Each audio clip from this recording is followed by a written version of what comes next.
Okay, so today we're going to be adding facial hair in Photoshop. So the first thing you need to do is create a new layer. I'm going to use the shortcut button right down here at the bottom of the layer panel. And I'm going to just name this facial hair. Make sure that you do this step because it's very important. You cannot do this on the background layer, so make sure you have made a new layer. Next, you're going to click on our foreground color and you're going to select a mid-tone gray, not too dark, not too light. And then we're going to select our brush tool. For the brush tool, I'm going to actually put my hardness on 0.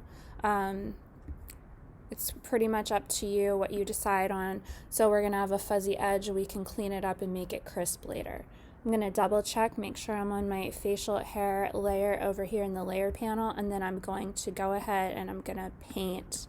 I'm going to do like a beard and a mustache. You can do whatever you want. You can even add hair to the top of the head too. And you don't have to be really perfect at this part because you're going to clean it up later.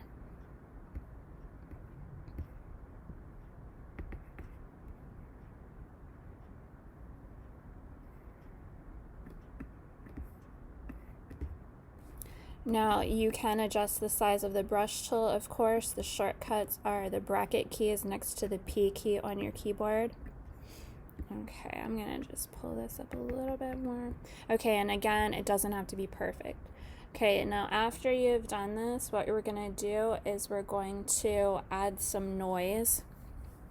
So this is gonna look like static on an old school TV. So we're gonna do filter, noise, add noise, and this is very important. You want it to be on Gaussian, and you want it to be, this is very, very important. See, right now you can see all the colors in the beard. We need to check monochromatic because if you forget to do this step, it's going to not look realistic at the end. So make sure you click monochromatic right here and then go ahead and click OK. Now at this point, we're going to add like direction to the hairs. So what we're going to do is we're going to be selecting our elliptical marquee tool, which is hiding underneath our second tool down. So you count down 2 tools, click, hold down on it, and whoops, I can't get it. There you go. And you're going to select the elliptical marquee tool. Now you need to encompass, you need to include all of the beard into this circle you're going to make. So I'm going to click and drag to make a circle or an oval selection. Make sure that your entire facial hair is included in the circle. If you mess up, just deselect, Command D, and try it again. Okay, so both of those will work. Now after you've done that, we're going to add blur. So we're going to go filter, blur, Gaussian blur.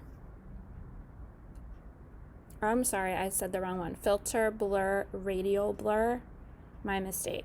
Filter, blur, radial blur. And then we're going to put the amount around 5%.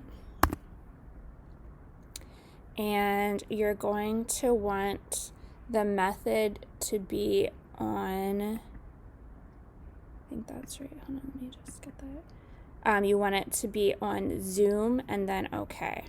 When you do that, now it should look like the hair has some direction. It should start to look a little more realistic. After you've done that, you're going to deselect. You can do it the shortcut Command D, or the long way is select deselect to get rid of our elliptical selection. Okay, now what we're going to do is we're going to change the layer blending mode. So we all know that our layer blending mode is right here. We're going to change that to hard light. And so now it should look kind of see-through.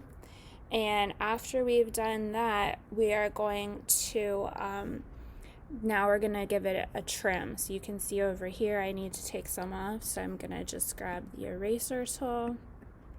And I am going to use a soft edge with the eraser tool, so I'm going to put the hardness on 0. And I'm just going to go ahead and clean up. This is like we're shaving a little bit off. So I'm just going to go ahead and clean this off so it looks kind of nice and realistic.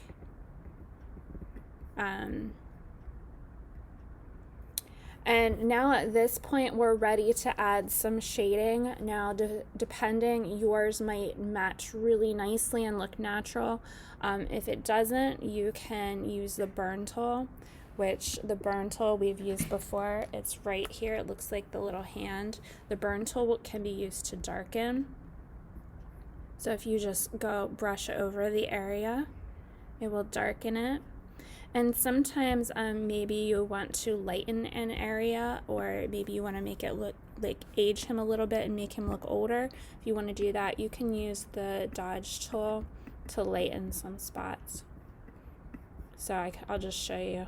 We'll just give him some white in his beard.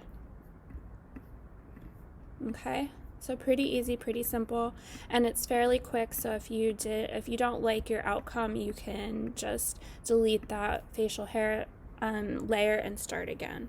But at this point, when you're satisfied with your results and you feel like it looks realistic, you're going to flatten it. So it's layer, flatten image, and then of course file, save as, and then you would save it and submit it.